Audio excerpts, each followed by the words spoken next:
Hello दोस्तों, स्वागत है आपका हमारे YouTube चैनल रोशन साज स्टडी पॉइंट में। तो बच्चों, आज हम क्लास 11th का ज्योग्राफी का जो चैप्टर नंबर 6 है, जिसका नाम है भू आकृति तथा उनका विकास। ठीक है बच्चों, ये इस वीडियो का कंप्लीट पार्ट होने वाला है। और इसमें जो भी ये बच्चों जो चैप्टर है ना, इसके अंदर बहुत सारे क्रिटिकल वर्ड आएंगे, आप लोगों को काफी ज्यादा टफ वर्ड आएंगे। उनको काफी ज्यादा मैंने आसानी से समझाने की कोशिश करी है और हर वर्ड को एक कोई ना कोई चित्र के द्वारा समझाने की कोशिश की है। तो चलो चैप्टर को शुरू करते हैं, आगे बढ़ते हैं। तो जैसे कि आखिर भू आकृति का मतलब होता क्या है, पहले इसको समझते हैं बच्चों। ठीक है कि आखिर भू आकृति का मतलब क्या है। तो जो आपको पृथ्वी पर विभिन्न प्रकार की जो आकृतियां दिखाई देती हैं, इस प्रकार की आकृतियों को हम कहते हैं भू आकृति। यानी पृथ्वी के ऊपर दिखाई देने वाली पहाड़, पर्वत, नदियां, झरने, ठीक है ना, ये सारे के सारे क्या होते हैं बच्चों, भू आकृतियां होती हैं। लेकिन इस चैप्टर में हम ऊपरी और आंतरिक दोनों ही भू आकृतियों के बारे में पढ़ने वाले हैं। तो चलो शुरू करते हैं ना। जैसे कि पहला टॉपिक है हमारा,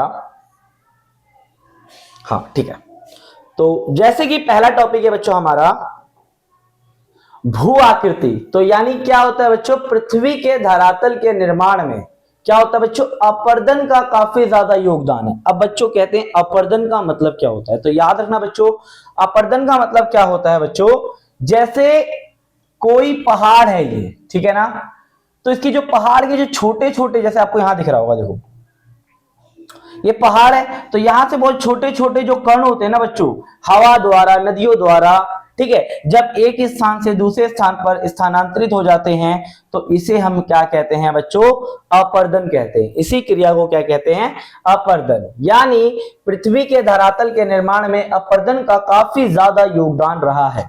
ठीक है, अपर्दन के इन कारकों में क्या कहते हैं बच्चों, नदियां भी शामिल हो जाती हैं, पवनें भी शामिल हो जाती है, हिमानी का मतलब होता है बर्फ, और लहरें भी शामिल होती हैं। ठीक है, और ये क्या होती है, भूतल, यानी हमारे धरातल को क्या करती हैं, तोड़ या चट्टानों को तोड़ती है, और उनसे जो भी प्राप्त अवसाद, अवसाद का मतलब क्या होता है, मटेरियल, ठीक है, को लेकर क्या होता है, किसी अन्य स्थान पर निक्षेपित कर देती है। निक्षेपित का मतलब क्या होता है, यानी दूसरे स्थान पर क्या कर देती है बच्चों, इकट्ठा कर देती है, तो उसे हम अपर्दन कहते हैं। यानी समझ में आ गया होगा, यानी हमारी पृथ्वी पर अधिकांश जो आकृतियां आपको दिखाई देती हैं, वो आकृतियां देती है, उनका निर्माण किससे होता है, अपर्दन के द्वारा होता है। ठीक है, चलो अब बात करते देखो इन प्रक्रियाओं में, जैसे क्या होता है बच्चों, इन प्रक्रियाओं से धरातल पर कई प्रकार के क्या होते हैं बच्चों, भू आकृतियों का निर्माण होता है। ठीक है ना, यानी अपर्दन की क्रिया के द्वारा क्या होता है, कई प्रकार की भू आकृतियों का निर्माण होता है। ठीक है, और इन सभी भू आकृतियों को हम क्या कहते हैं, अपर्दन या निक्षेपण से बनी आकृतियों कहते हैं। क्या कहते हैं बच्चों, अपर्दन और निक्षेपण से बनी आकृतियां कहते हैं। ठीक है बच्चों, तो ये चीजें हैं। अब इसके अंदर हमारा मेनली क्या समझना है, अपर्दन और निक्षेपण की क्रिया ही समझनी है। अगर आपको इसकी स्क्रीनशॉट लेना है तो बच्चों आप ले सकते हैं इस वीडियो का, ठीक है ना, इस पेज का। चलो आगे बढ़ते हैं, बात करते हैं पहले भूवैज्ञानिक के बारे में, यानी भू विज्ञान क्या होता है। यानी भू आकृतिक या भू आकृति विज्ञान क्या होता है, जो भूतल के इतिहास से संबंधित हो। यानी किसी भूतल पर कोई पहाड़ है, तो कोई पहाड़ कब बना, कोई ज्वालामुखी है, तो इस प्रकार के ज्वालामुखी का निर्माण कैसे हुआ, आकृति उसकी किस प्रकार की, किन पदार्थों से बना हुआ है, उसका निर्माण किस प्रकार से हुआ, उसकी प्रक्रिया, इन सभी का अध्ययन करना क्या कहलाता है, भू आकृति विज्ञान कहलाता है बच्चों। यानी क्या बताया मैंने, कोई भी पहाड़, ज्वालामुखी, ठीक है, वो किन पदार्थों से बना हुआ है, उसकी पदार्थ, और वो मतलब कौन कौन सी प्रक्रिया के द्वारा उन भू आकृतियों का निर्माण हुआ है। ठीक है ना, उसी में हम डिस्कस करते हैं, यानी किसको कहते हैं, भू आकृतिक विज्ञान। अब बात करते हैं भू आकृतियां। अब हम जब भी हम भू आकृतियों के बारे में बात करते हैं कि आखिर भू आकृति, तो भू आकृति का आखिर मतलब क्या होता है बच्चों, है ना, तो यहां बात करते हैं आखिर भू आकृतियों का मतलब होता क्या है। तो आप ज्वालामुखी देखते हो, ये आपको दिख रहा होगा ज्वालामुखी, तो ये भी क्या है बच्चों, एक भू आकृति है। कैनियन देखते हो, देखो किस टाइप से कैनियन होता है, ठीक है। ये क्या होता है, एक बड़ा सा पहाड़ होता है जो बीच में से ही क्या होता है, कटा होता है, और इसका बीच वाला भाग होता है, और आसपास में दिख रहा है आपको पानी का सर्कल टाइप सा होता है, ठीक है। इसे क्या कहते हैं बच्चों, कैनियन कहते हैं। क्या कहते हैं, कैनियन, ठीक है। द्वीप, आप देखो आपको द्वीप दिख रहा है वाला, इसे कहते हैं द्वीप। ये आपको भारत का उत्तरी मैदान दिख रहा है, ये सारी की सारी, ये पहाड़ आपको दिखाई दे रहा है, ठीक है। ये सारे के सारी चीजें क्या है बच्चों, भू आकृतियां हैं, ठीक है। तो ये चीजें होती हैं भू आकृतियां, जैसे ज्वालामुखी, कैनियन, पहाड़, द्वीप, मैदान, ये सारे के सारे क्या होते हैं बच्चों, भू आकृतियां होती है, ठीक है। नेक्स्ट बात करते हैं आगे। अब बात करते हैं अपर्दित स्थल रूप, यानी अपर्दन के द्वारा किन किन स्थल रूपों का निर्माण होता है, अब इनके बारे में हम लोग समझेंगे। जैसे आप सभी को पता है, नदियों द्वारा बनी आकृतियों में क्या होता है, अपर्दन से बनी आकृतियां होती है, ठीक है। जैसे अगर बात की जाए वी आकार की घाटी, ये नदियों द्वारा बना गया है, लेकिन किससे बना है, अपर्दन के द्वारा बना है।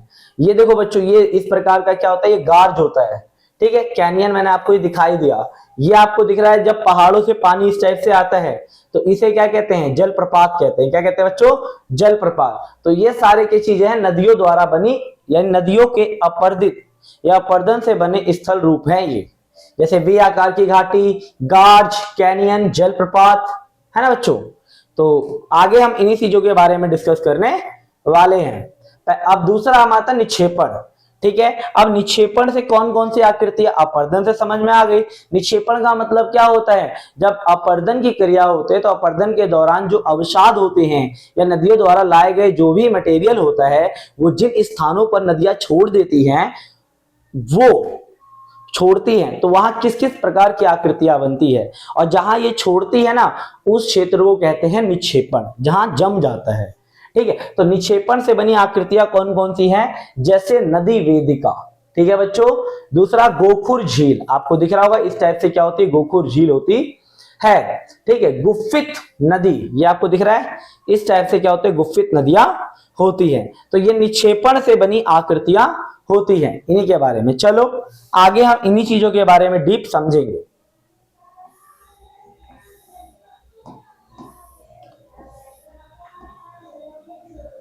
अब बात करते हैं बच्चों कि जो नदियां होती है, नदी द्वारा निर्मित जो स्थल रूप है, उनकी विकास की अवस्थाएं कौन कौन सी है। जो नदियां द्वारा विभिन्न प्रकार की स्थल रूप दिखाई देते हैं आप लोगों को, यानी विभिन्न प्रकार की आकृतियां दिखाई देती हैं, उनकी अवस्थाएं भी होती हैं, इनकी विकास की अवस्थाएं होती हैं। तो इनके विकास की कौन कौन सी अवस्थाएं हैं, उनके बारे में देखेंगे। जैसे पहला क्या है बच्चों, वृद्धा अवस्था। वृद्धा का मतलब क्या हो, बूढ़ी अवस्था।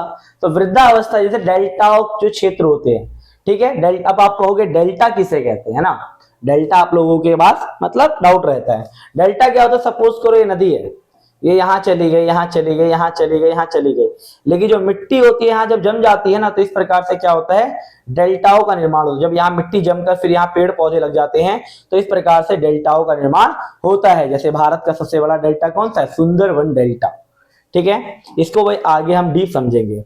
दूसरा आता है युवा अवस्था, ठीक है। जैसे जो पहाड़ी प्रदेश होते हैं ना बच्चों, ये युवा अवस्था में है। उदाहरण के लिए हिमालय, हिमालय को क्या कहते हैं, आपका जो हिमालय है एक युवा अवस्था में है, जिसका निर्माण अभी अभी हुआ है। अभी भी ये मत समझना कि ये 2-3-4 या 1-2 साल पहले, मतलब काफी लॉन्ग टाइम में हुआ है, लेकिन ये युवा अवस्था में है, ठीक है। और तीसरा आता है बच्चों प्रोणावस्था, ठीक है। जो मैदानी प्रदेश होते हैं ना बच्चों, मैदानी प्रदेशों का निर्माण होता है, इसे कहते हैं प्रोणावस्था। तो ये है नदियों द्वारा बनाए गए विभिन्न प्रकार की आकृतियों की अवस्थाएं। अब आगे समझते हैं इनके बारे में, डीप समझते हैं कि कौन कौन सी आकृतियां होती है, ठीक है। तो पहले बात करते हैं युवा अवस्था। किसकी बच्चों, युवा अवस्था। अब युवा अवस्था क्या है कि नदियों की ये अवस्था पहाड़ी क्षेत्रों में पाई जाती है। कहां पाई जाती है बच्चों, पहाड़ी क्षेत्रों में ये नदियों की ये अवस्था पाई जाती है, ठीक है। और इस अवस्था में नदियों की संख्या क्या होती है, बहुत कम होती है, ठीक है। ये नदियां क्या करती हैं बच्चों, वी आकार की घाटी बनाती है। युवा अवस्था में जो होता है ना, उसमें वी आकार की घाटी बनती है। इसमें जल क्या होता है, कई भागों में बढ़ जाता है और चौड़े भागों में होता है, जिसमें क्या होता है दलदल भी होती हैं और झीलें भी, दलदल और झीलें भी क्या होती है प्राप्त होती हैं। जैसे कि अगर बात की वी आकार की घाटी का मतलब क्या है, आपको ये पहाड़ दिख रहा है तो इसके बीच में जो घाटी है तो इसे कहते हैं वी आकार की घाटी। ठीक है बच्चों, तो ये है यानी नदियों द्वारा बनाए गए युवा अवस्था, ठीक है, जो पहाड़ों में पाई। दूसरा आता है पूर्णावस्था। अब पूर्णावस्था का मतलब क्या है बच्चों, नदियों की ये अवस्था मैदानी क्षेत्रों में पाई जाती है। इस अवस्था में क्या होता है, नदियों में जल की मात्रा बहुत ज्यादा होती है और बहुत सारी सहायक नदियां क्या होती है इसमें आकर मिल जाती है। आपको दिख रहा है चित्र, जैसे ये नदी, मतलब यहां से कोई नदी निकल रही होगी लेकिन इसमें ये नदी मिल गई, ये नदी मिल गई, ठीक है ना। तो इस प्रकार से अनेक नदियां क्या होती है इसमें मिल जाती है। नदियां वी आकार की होती है। कैसी होती है बच्चों, वी आकार की नदियां होती हैं इस टाइप से, ठीक है ना। तो ये नदियां वी आकार की होती है लेकिन गहरी होती है। क्या होती है, गहरी होती है। इस अवस्था में नदियां काफी व्यापक होती हैं, बड़ी होती हैं और काफी बड़े क्षेत्र में क्या होती है नदियां फैली हुई होती है। ठीक है, ये नदियों की कौन सी अवस्था है बच्चों, पूर्णावस्था। कौन सी है बच्चों ये अवस्था, पूर्णावस्था होती है। तीसरा आता है बच्चों वृद्धावस्था। ठीक है, अब वृद्धावस्था का मतलब क्या होता है, ये अवस्था डेल्टाई क्षेत्रों में पाया जाता है। इस अवस्था में क्या होता है, छोटी जो सहायक नदियां होती है कम होती हैं, बड़ी या छोटी नदियां कम होती है। और क्या होता है, ढाल धीरे धीरे क्या हो जाता है बच्चों, मंद हो जाता है। ढाल का मतलब क्या है, ऊंचाई, ठीक है ना। तो ये धीरे धीरे क्या होती है, कम हो जाती है। और नदियां स्वतंत्र रूप से क्या होती है, बाढ़ के मैदानों में बहते रहते हैं। और ये क्या करते हैं, विसर्प बनाते हैं, प्राकृतिक तटबंध बनाते हैं, गोखुर झीलों का निर्माण करते हैं। ठीक है बच्चों, मैं समझाता हूं आपको कि आखिर विसर्प क्या है, प्राकृतिक तटबंध क्या है, गोखुर झील क्या है। ठीक है, देखना बच्चों।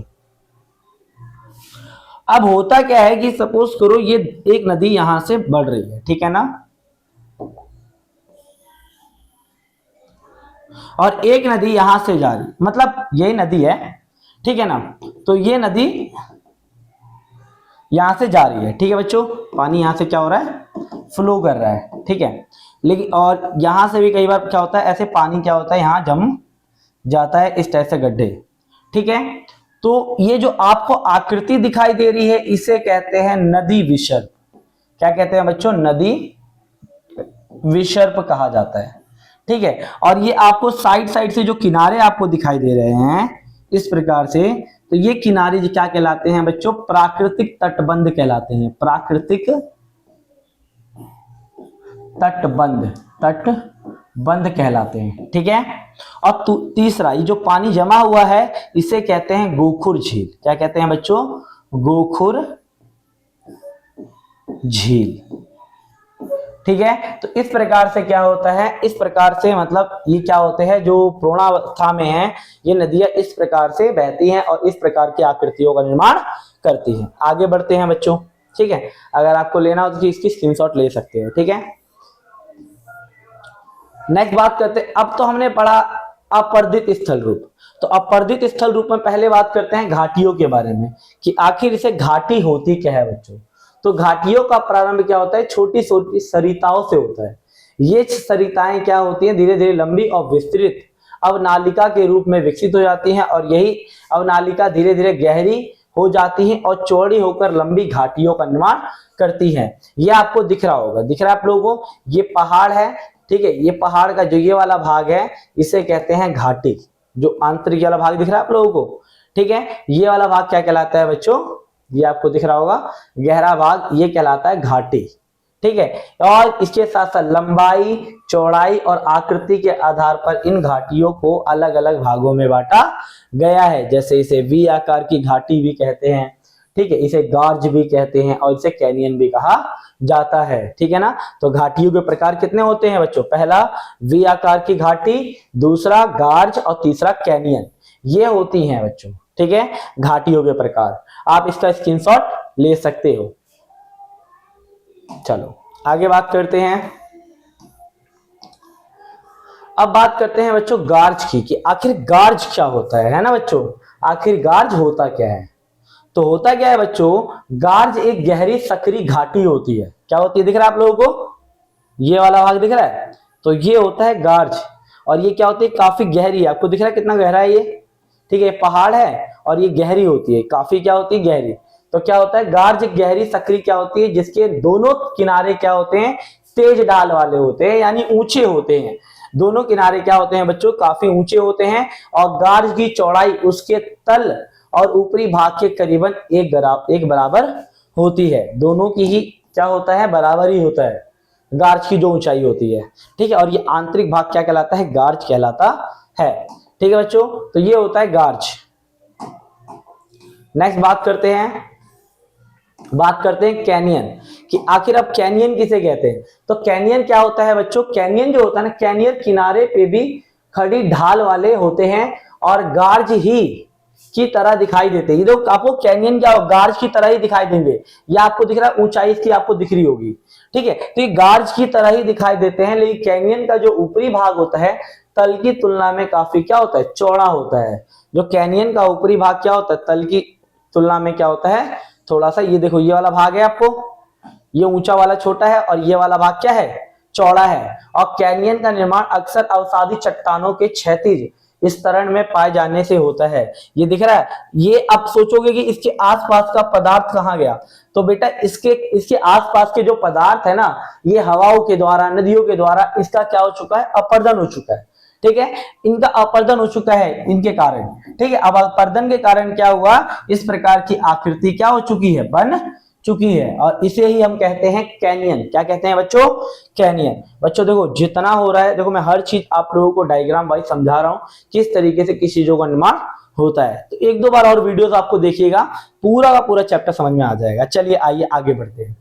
ठीक है, अब एक होता है जल गर्तिका। अब जल गर्तिका किसे कहते हैं, ठीक है, तो क्या होता है, नदी तल में क्या होता है, फंसकर छोटे चट्टानी टुकड़े ही एक स्थान पे क्या होते हैं, गोल गोल घूमकर गर्त बना देते हैं। इसे जल गर्तिका कहते हैं। देखो एक स्थान होते हैं, यहाँ आसपास क्या होते हैं, पत्थर होते हैं। ठीक है ना, और यहाँ क्या होता है, पानी जो जल होता है वो क्या होता है, जम जाता है, और इस प्रकार से जल गर्तिका का क्या होता है, निर्माण होता है। ठीक है बच्चों, यानी क्या होता है, नदी में जो नदी तल में फंसकर छोटे छोटे जो चट्टानी टुकड़े हों, वो एक ही स्थान पर गोल गोल घूमकर क्या होते हैं, गर्त बना देते हैं। इसे जल गर्तिका कहा जाता है, जिसके बीच में क्या होता है, जल होता है। ठीक है, नेक्स्ट आता है अवनमित कुंड। अब अवनमित कुंड का मतलब होता क्या है, तो देखो बच्चों, जब जलप्रपात के क्या होता है, जलप्रपात होता है। ठीक है, तो जलप्रपात के तल में एक गहरे तथा बड़े जल गर्तिका का क्या होता है बच्चों, निर्माण होता है। और जो जल की ऊंचाई से गिरते हैं, मतलब जो जल आपको दिख रहा होगा, ये ऊंचाई से क्या हो रहा है बच्चों, जल गिर रहा है। तो ये दिख रहा है आप लोगों को, यहां से फिर जा रहा है पानी, यहां से देखो काट रहा है कि नहीं काट रहा है, यानी यहां अपर्दन की क्रिया हो रही है। तो जो जल ऊंचाई से गिरते हुए उसमें शिलाखंडों वृत्ताकार घूमने, ये देखो वृत्ताकार घूमा कि नहीं घूमा ये, ठीक है, इस टाइप से घूम के जा रहा है ना बच्चों। ये आया पानी नीचे और आके यूं घूमकर फिर यूं पानी चला गया। तो शिलाखंडों के वृत्ताकार घूमने से क्या होता है, ये निर्मित होता है। जलप्रपातों के तल में ऐसे विस्तृत और गहरे कुंड पाए जाते हैं। ये इस प्रकार के जो कुंड होते हैं, इसी को अवनमित कुंड कहा जाता है। और ये कुंड घाटियों के गहरे करने में मदद करते हैं। अब धीरे धीरे क्या हो जाएगा, यही धीरे धीरे क्या हो, अपर्दन की क्रिया होती जाएगी होती जाएगी होती जाएगी, और इस प्रकार से किसका निर्माण होगा, घाटियों का निर्माण होगा। तो इसे ही कहते हैं अवनमित कुंड। ठीक है बच्चों, अब आते हैं नदी वेदिका, कि आखिर नदी वेदिका कहते किसे। ठीक है बच्चों, कि नदी वेदिका तो क्या होता है, नदी वेदिका शुरुआत बाढ़ के मैदानों में होती है या प्राचीन घाटियों के तल में होती है इसका निर्माण। ये वेदिकाएं बाढ़ के मैदानों में लंबवत और अपर्दन से निर्मित होती हैं। आपको दिख रहा होगा ये क्या होता है, पहाड़ है। ठीक है, पहाड़ है, और इस प्रकार से नदियां क्या होती है, प्रवाहित होती है, धीरे धीरे क्या हो रही है, अपर्दन करती जा रही है। तो अपर्दन करती जा रही है, तो धीरे धीरे क्या हो रहा है, देखो इस क्षेत्र का अपर्दन हुआ, फिर इस क्षेत्र का अपर्दन हुआ, फिर इस क्षेत्र का। तो इस प्रकार से अपर्दन होता रहता है, और ये लंबवत अपर्दन होता है। ठीक है ना, अब भिन्न भिन्न ऊंचाई पर अनेक वेदिकाओं का निर्माण होता है, जो आरंभिक नदी में जल स्तर को दिखाती है। ठीक है ना, अब जो ये नदी वेदिकाएं होती है, दो टाइप की होती है। कितने प्रकार की होती है बच्चों, दो प्रकार की। चलो मैं बताता हूं। पहला होता है युग्मित वेदिका, ठीक है बच्चों। अब युग्मित वेदिका क्या होता है? नदी वेदिका तो समझ में आ गया। अब युग्मित वेदिका का मतलब क्या होता है बच्चों? यदि नदी वेदिकाएं नदी के दोनों ओर समान ऊंचाई दिखाई देती है, यानी जब नदियां चलती है तो नदी के जो ये दिख रहा है आप लोगों को, दोनों की ऊंचाई क्या है बच्चों? इक्वल है। दोनों की ऊंचाई जब क्या होती है? समान होती है, तो इन्हें युग्मित वेदिका कहते हैं। इस प्रकार की आकृति को हम क्या कहते हैं? युग्मित वेदिका। यहां से नदी जाएगी, लेकिन यहाँ थोड़ा गड्ढा पड़ गया, फिर ऐसे जाएगी नदी, ठीक है ना।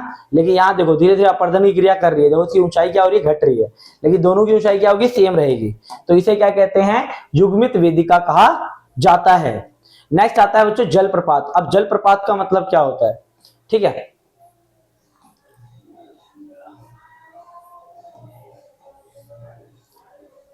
ठीक है बच्चों। अब बात करते हैं जलप्रपात के बारे में कि जलप्रपात आखिर होता क्या है। तो देखो बच्चों, जलप्रपात का मतलब क्या होता है कि जो नदी होती है, नदी का जल जब किसी ऐसी कठोर चट्टान से गुजरता है, ठीक है, ये देख रहा है आप लोगों को, ये देखो नदी आ रही है, लेकिन धीरे धीरे यहाँ क्या और कठोर चट्टाने आ गई तो इन्हें अपर्दन नहीं कर पाई।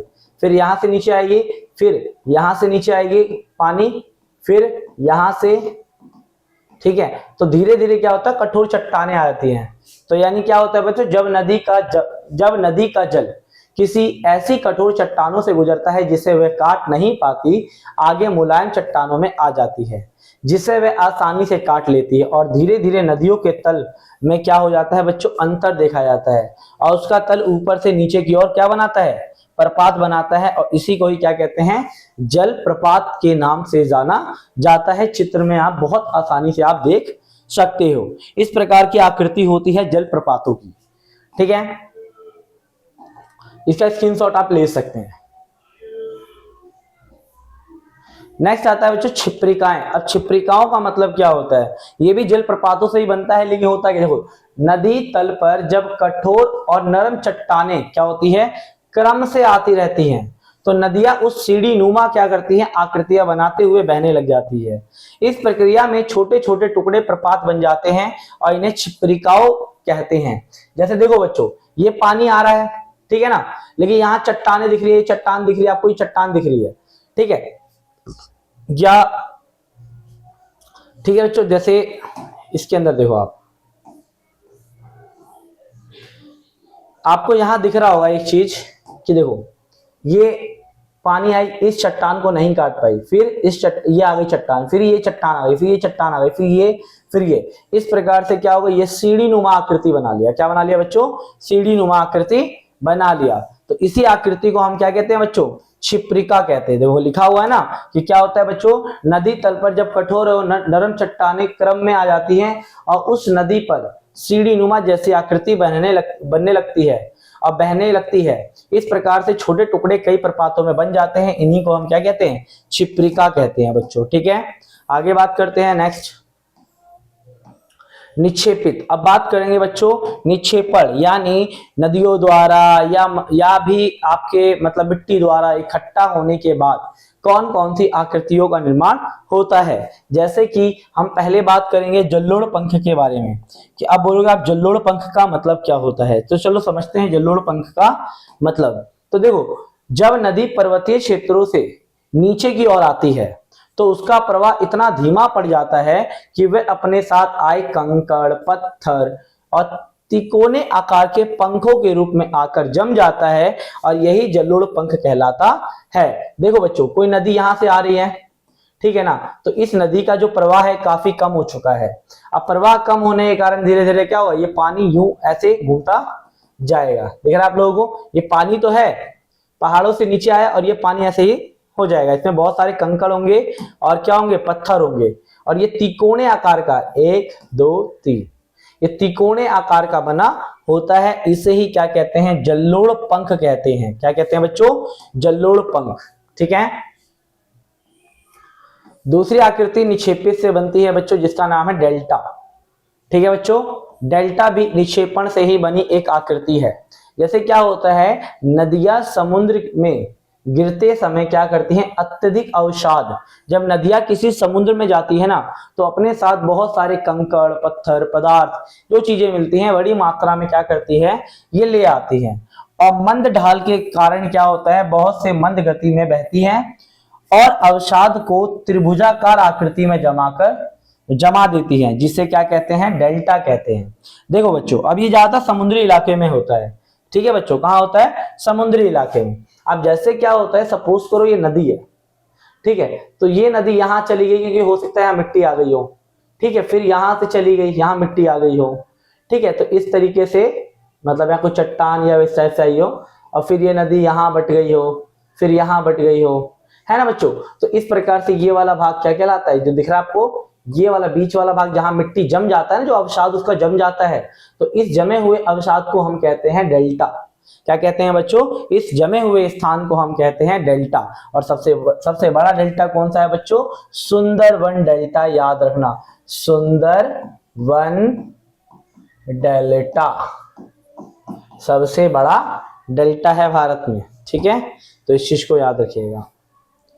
नेक्स्ट तीसरा है बाढ़ का मैदान। ये भी क्या होता है, निक्षेपण से बनता है। जो बाढ़ का मैदान है ये भी निक्षेपण से बनी एक आकृति होती है।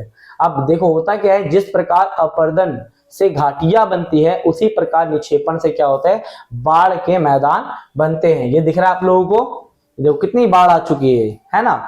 तो ये जो बाढ़ आ चुकी है, दिख रहा है पूरा बाढ़ आ चुका है, लेकिन जब ये पानी सूख जाएगा, सूखने के बाद ये पूरा क्षेत्र क्या कहलाएगा, बाढ़ का मैदानी क्षेत्र कहलाएगा। और बाढ़ के मैदानी नदियों के निक्षेपण का प्रमुख स्थल रूप क्या है, बारीक पदार्थ होते हैं। जैसे इसमें क्या होते हैं, नदियां रेत, मिट्टी के कण, कंकड़, पत्थर, ठीक है ना, ये आसपास के निचले क्षेत्रों में जमा देती है। और इस प्रकार हर साल बाढ़ आने पर पानी तटों पर फैलता है और ये उस जगह को जमा देता है। इन्हीं को बाढ़ के मैदान कहा जाता है। और बाढ़ के मैदान काफी ज्यादा उपजाऊ होते हैं, क्योंकि नदियां जब बाढ़ लेकर आती हैं और जब इनका पानी सूख जाता है तो खेती करने के लिए या वो जमीन काफी ज्यादा उपजाऊ हो जाती है, ठीक है। तो ये आकृति हो, देख लो बच्चों, बाढ़ का मैदान इस टाइप से होता है। अगर आपको लिखना हो तो लिख लो, ठीक है। नेक्स्ट आगे बात करते हैं, नेक्स्ट बढ़ते हैं। अब बात करते हैं नदी विसर्प के बारे में। किसके बारे में बच्चों, नदी विसर्प के बारे में। तो ये साफ आपको दिख रहा है, ये देखो, ये नदी एक आ रही है ना।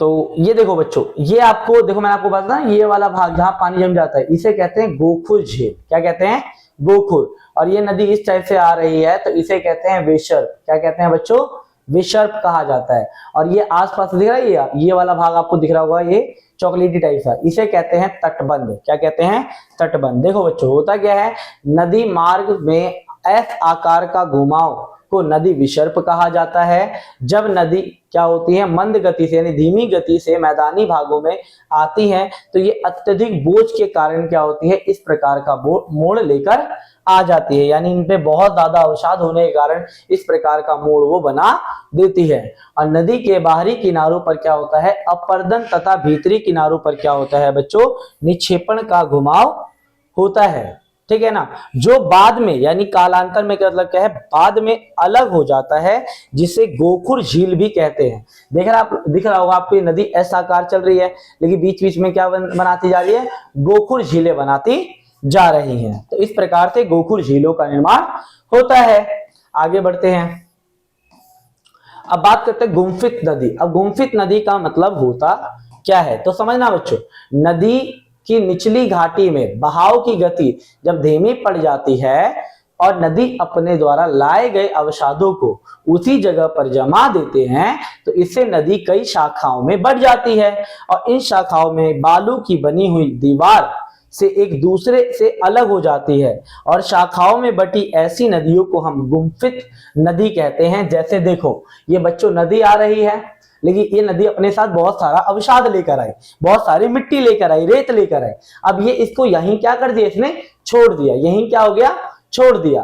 अब इसके कारण क्या हो गया, जब एक नदी आ रही थी तो ये आ गया बीच में, तो एक नदी यहाँ बट गई, फिर एक नदी यहाँ, फिर ये यहाँ बट गई, फिर ये यहाँ इस आपको दिख रहा है बीच वाला, इसे देख रहे हो आपको, इसे गुम्फित कहते हैं। इस प्रकार से नदियां कई भागों में बट जाती है। नदी निचली घाटी में बहाव में जब गति उसकी धीमी पड़ जाती है तो नदी अपने द्वारा लाए गए अवसादों को जमाने लगती है, ठीक है। इससे क्या होता है, नदी कई शाखाओं में बढ़ जाती है और ये शाखाएं बालू से बनी होती है। याद ना, बालू से बनी, ये बालू मतलब क्या होता है, रेत। तो रेत से बनी क्या होती है, दीवारें होती हैं। इन्हीं को ही हम गुम्फित नदी कहा जाता है, ठीक है।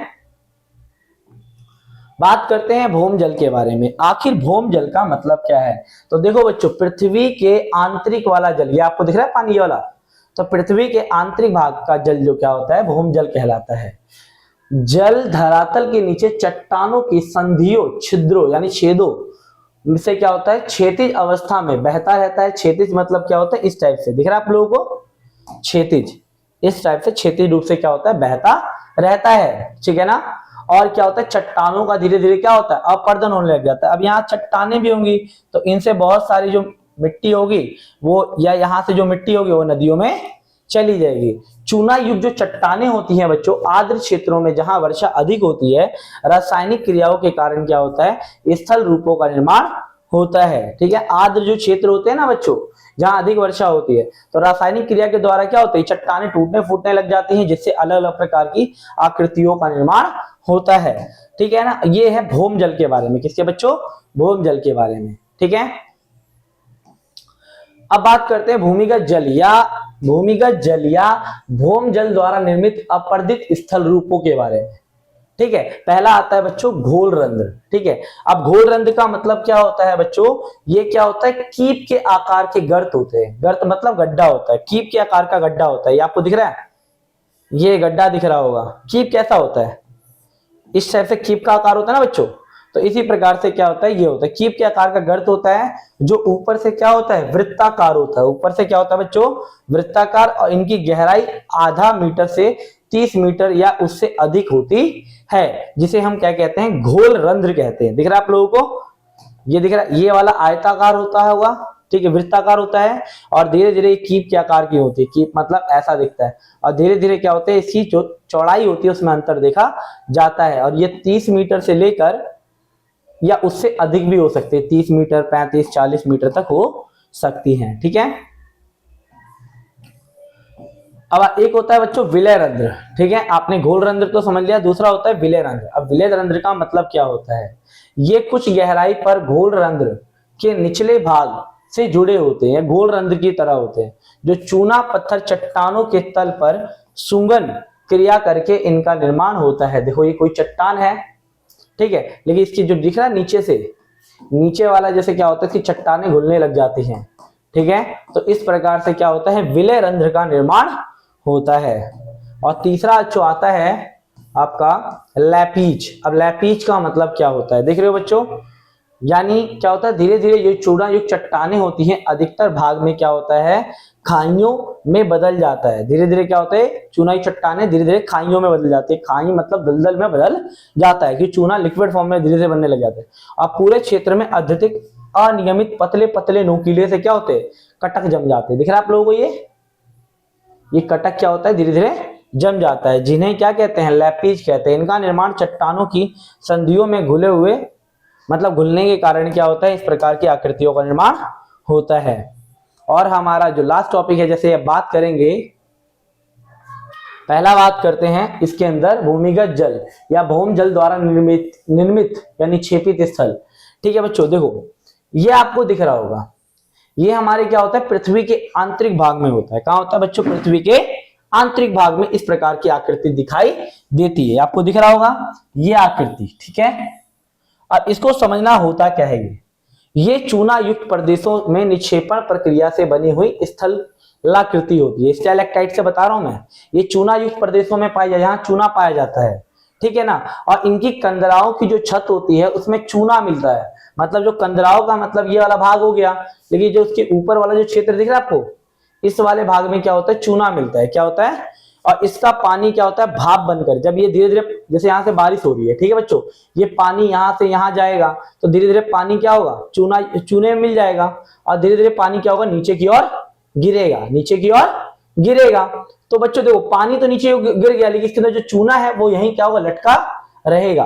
तो ये लटके हुए आपको दिख रहा होगा, ये भाग जो है इसे कहते हैं स्टैलेक्टाइट। क्या कहते हैं बच्चों, यानी भाप बनकर उड़ जाता है और चूना छत में लग जाता है, इसी लटकती हुई स्तंभों की आकृति को स्टैलेक्टाइट कहते हैं, ठीक है बच्चों। और इसके साथ साथ, ठीक है, स्टैलेक्टाइट। अब इसके साथ साथ क्या होता है, दूसरा, जब चूना मिश्रित जल कंदराओं की छत से क्या होता है, इन छत से क्या होता है, जो चूना युक्त जो पानी होता है, जब नीचे की ओर लेकिन चूना मतलब जल वाष्पित हो जाता है, लेकिन चूना वहीं धरातल पर जम जाता है। तो इस प्रकार की कंदराओं में के धरातल पर एक स्तंभ बन जाता है, इसे कहते हैं, दिख रहा आपको पानी यहां से भी आया ना, भाप, इसमें भी चूना था। तो इस प्रकार यानी ऊपरी भाग को कहते हैं स्टैलेक्टाइट और निचले भाग को कहते हैं स्टैलेग्माइट। और ये कभी कभी क्या होता है, चूना इतनी बहुत ज्यादा मतलब भारी मात्रा में आ जाता है, ठीक है पानी, और इस प्रकार से क्या होता है, इसका निर्माण होता है, इसे कहते हैं स्तंभ। तो तीन चीजें होती है, स्टैलेक्टाइट, स्टैलेग्माइट और स्तंभ। ठीक है बच्चों, ये था इस चैप्टर का कंप्लीट पार्ट। बच्चों अगर वीडियो अच्छी लगी हो, इंफॉर्मेटिव लगी हो, तो वीडियो को लाइक शेयर सब्सक्राइब जरूर करें। मिलते हैं एक नई वीडियो के साथ। जय हिंद, जय भारत।